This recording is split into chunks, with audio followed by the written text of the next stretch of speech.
Welcome back to Gallion Adventures. We've been a member of Harvest Host for a couple of years, but we haven't had the opportunity to use it until now, and we wanted to share our experience with you.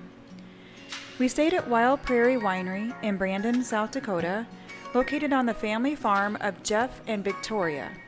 Their home and barn were built in 1911. They planted their first vines in 1997 and became South Dakota's 9th farm winery in 2004. They now have over 2,000 vines, growing several types of grapes, as well as rhubarb, plum, cherry, and blackberries.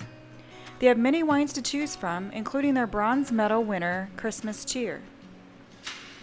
For a Harvest Host member, they have 3 boondocking sites, and they are dog-friendly.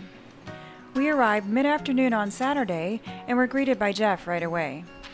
He got us settled in on our spot in front of the Red Barn, and after taking the pups for a walk through the vineyard and winery grounds, we enjoyed some wine tasting with the help of their nephew Robert. The winery itself is in their beautiful white barn that was converted into their store and event space, and they did a wonderful job of keeping the rustic charm of the building. I had always had reservations with staying at a winery, thinking there would be a lot of traffic noise, but this was not our experience at Wilde Prairie at all.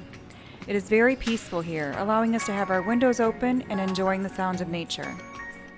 This is definitely a place to stay when traveling along I-90 in eastern South Dakota. There's a link to their website in the description. If you would like to join Harvest Host, you can do so using that link also in the description to get 15% off your membership. A big thank you to Jeff, Victoria, and family for their wonderful hospitality. Thank you for joining us, and remember to make everyday life an adventure.